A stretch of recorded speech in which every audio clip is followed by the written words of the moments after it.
સંપ્રદાયનો પ્રસિદ્ધ ઇતિહાસ નોંધે છે એ પ્રમાણે એ જુનાગઢનો પ્રસંગ, પેલા બાઉદીન જ્યારે એ દીવાન થયા ત્યારે ગુણાતીતાનંદ સ્વામીના આશીર્વાદથી એક સમય હતો કે લાકડાનો ભારો એ કઠિયારા જેવું એની પ્રવૃત્તિ હતી. જંગલમાંથી લાકડા કાપીને લાવવાના અને કાપેલા લાકડાને બજારમાં વેચવાના. જે દિવસે લાકડા વેચાય નહીં એ દિવસે ભૂખ્યા રહેવું પડે, આવી પરિસ્થિતિ હતી. અને આવી પરિસ્થિતિની વચ્ચે એ એક દિવસ ગુણાતીતાનંદ સ્વામી સવારે દામોદર કુંડમાં સ્નાન કરતા હોય અને સ્નાન કરતી વેળાએ એ ઠંડી શિયાળાનો સમય, ટાઢો વાયરો અને સ્વામીના શરીરમાં ટાઢ ચડી સ્વામી ત્યાં જ મૂર્છિત થઈને ઢળી પડ્યા. અને એવા સમયે અને એ માં, દીકરો અને દીકરી 3 જણા જંગલમાંથી લાકડા કાપીને વહેલી સવારે પાછા વળેલા અને એને આ દ્રશ્ય જોયું. એને થયું કે ટાઢ ચડી છે, એટલે તરત જ ડોશીમાએ એ છોકરાને લાકડાનો ભારો લઈ અને ત્યાં સાધુ પાસે મોકલ્યા. નાના સંતે લાકડા સળગાવ્યા, તાપણું કર્યું, ટાઢ ઉતરી અને સ્વામીને એ શાંતિ વળી. સ્વામી જાગ્યા, મૂર્છામાંથી જાગ્યા ને એટલે સ્વામી તરત જ પેલા છોકરાને કીધું કે આ છોકરાને મંદિરે લઈ આલો, આ લાકડાનું વળતર આપણે આપી દઈએ. ગરીબ માણસ છે. વળતર આપવા માટે સ્વામી એને ચાલવાનું કહ્યું, પણ દૂર એના માએ, દીકરો દોડીને મા પાસે ગયો. મા મને આ હિન્દવા ફકીર એટલે હિન્દુના સાધુ એમ કહે છે કે મંદિરે ચાલો, તમારું વળતર આપી દઈએ. ત્યારે ડોશી એમ કીધું કે ના, અમારે વળતર જોઈતું નથી. આટલું જે ડોશીનો ભાવ જોયો ને ત્યારે એ ગુણાતીતાનંદ સ્વામી એની નિષ્પૃતા જોઈને સ્વામી એટલું બોલ્યા કે આજથી તમારા માથેથી લાકડાનો ભારો ગયો. આટલું જ્યાં બોલ્યા ને સ્વામી, ત્યાં તો ભક્તો દેવ સંયોગ એવો સર્જાયો ભગવાનની ઈચ્છાથી, સાધુનું વચન અને ભક્તો ત્યાં પ્રારબ્ધનું પાનું ફરી ગયું. પ્રારબ્ધનું પાનું ફર્યું.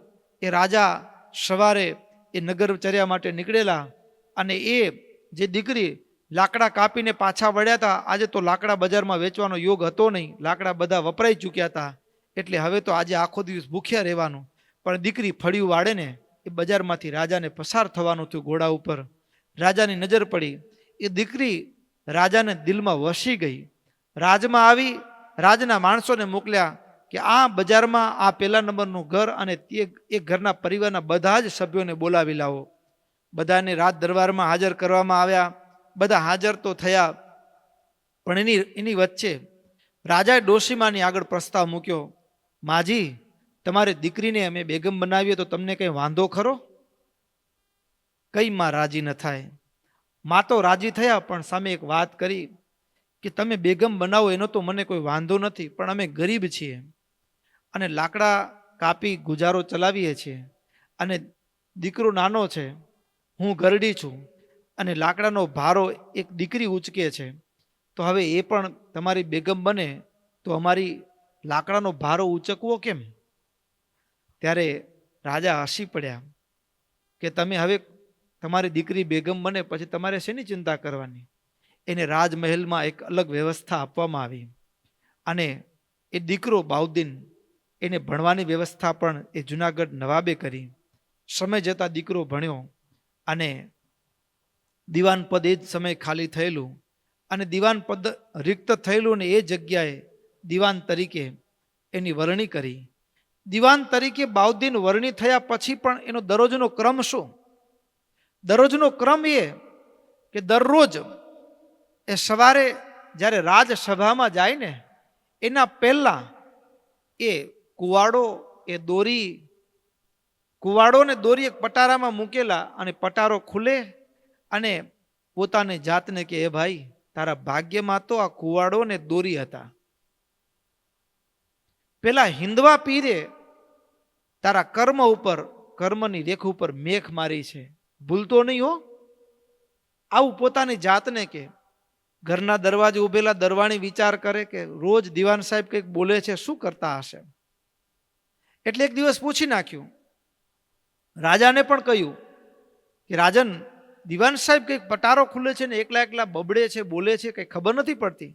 રાજાએ પૂછ્યું દીવાનને, શું કરો છો? ત્યારે દીવાને હસતા હસતા કહ્યું, રાજન, સાચું કહું, આપે મારી બેનને બેગમ બનાવી, મને દીવાન બનાવ્યો, એના પાછળનું કારણ હોય ને તો એ હિન્દવા પીરના આશીર્વાદ છે. શું કામ? વાસ્તવમાં મારા ભાગ્યમાં તો કુવાડી અને દોરી જ લખેલી હતી કે જેનાથી લાકડાની ભારી બંધાતી હતી. હકીકત મારા પ્રારબ્ધમાં આ લાકડા અને દોરી, પણ એ હિન્દવા પીરે મારું ભાગ્ય ફેરવી નાખ્યું ને એટલે મારી જાતને કહું છું એ ન ભૂલતો. એમ ભક્તો કેટલાક પ્રસંગો જીવનમાં પ્રતિદિન યાદ કરવા જોઈએ, અને એ પ્રસંગો યાદ કરવાથી પ્રતિદિન જાણે કે એક ભોજન જમીએ અને શરીરનું પોષણ થાય, એમ કેટલાક કથાના પ્રસંગો, કેટલાક જીવનના પ્રસંગો એને યાદ કરવાથી આત્માનું પોષણ થાય, અને સતત દિન પ્રતિદિન એ પરમાત્મા તરફ, એ આપણા લક્ષ્ય સુધી પહોંચવાનું એક જોમ, એક પ્રેરણા, એક શૌર્ય, એક શક્તિ એ પ્રતિદિન આપણી અંદર પ્રવાહિત થતી હોય. તો એવો જે પ્રસંગ હોય, એવું જે ચરિત્ર હોય એને પ્રતિદિન સંભાળવું જોઈએ.